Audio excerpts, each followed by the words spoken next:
The Legend of the Black-Eyed Children, When Darkness Came to Abilene.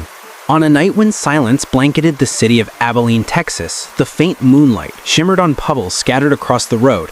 Benjamin Clark, a freelance journalist in his late 30s, was driving his old car home. He had just finished reporting on the mysterious disappearance of dogs in the rural outskirts. Though he wasn't one to believe in ghosts or the supernatural, he felt an inexplicable chill this evening, a premonition that warned him he shouldn't have driven outside the city in the first place. This sense of unease didn't come from the cold air, but from the heavy atmosphere around him. It felt as if something was watching him from the shadows. The trees along the road seemed to move in his peripheral vision, and the sound of rustling branches was like a low, bone-chilling whisper. Benjamin tried to turn up the music in his car to drown out the discomfort, but his efforts were in vain. He still felt the cold seeping into the car, a deep chill that went to his bones. His instincts screamed at him to press the accelerator and get home as quickly as possible.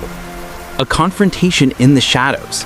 Suddenly, Benjamin slammed on his brakes, the tires screeching on the asphalt as if screaming in protest. The headlights illuminated two small figures standing on the roadside under the dim glow of a street lamp. At first, he thought his eyes were playing tricks on him, but as he drove closer, he saw them clearly. A boy of about 10 and a girl who looked slightly younger. Both were dressed in old, ragged, and dirty clothes. Their skin was so pale it looked bloodless. But the most terrifying thing of all was their eyes. They were completely black, without a hint of white, like two bottomless voids that reflected the glow of his headlights. Benjamin felt an intense sense of wrongness, but his humanity and compassion compelled him to roll down his window. "Is there anything I can help you with, kids?" he asked, trying to keep his voice as gentle as possible and concealing the dread bubbling up inside him. The boy stepped closer to the car, his movements slow. "We need help," he said in a chillingly flat voice. "We're lost. Our parents told us to wait here, but we're scared of the dark." His emotionless words sent a shiver down Benjamin's spine, but he maintained a brave front. "Okay, where do you live?" he asked cautiously. The little girl suddenly pointed to Benjamin's house, just a few doors down the road. "They told us to go there." A jolt of icy fear shot down Benjamin's back. His house was at the end of the street, and there was no way that these two children could know where it was unless someone had told them. He tried to think rationally, telling himself that they might have seen his house from somewhere else. "Your parents might be mistaken," he said. "Should I call someone from the neighborhood or take you to the police station?" Suddenly, the boy smiled. The sight was so unnatural it made my breath catch in my throat. The boy's pale lips revealed teeth that were unnaturally white and uneven. The smile wasn't one of happiness, but something so sinister that I recognized it from a horror movie. "Can we come to your house?" the boy asked again. His voice, now a whisper, carried on the wind, not the voice of a normal child. "We're cold." Benjamin felt a powerful premonition of danger.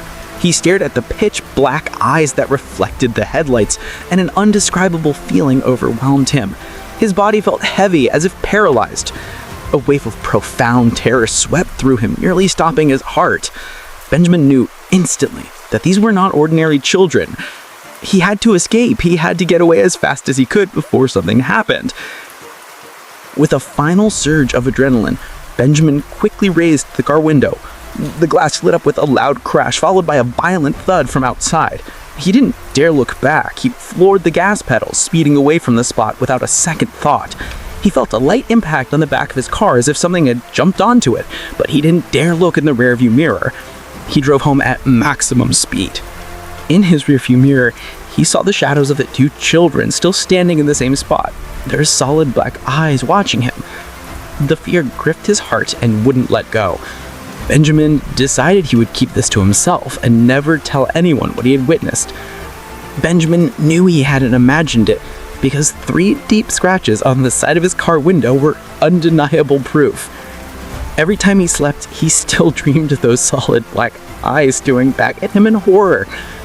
He still felt the cold that had permeated his entire body, and I'm certain that soon many others would have to face the terror known as the Legend of the Black-Eyed Children, just as he had.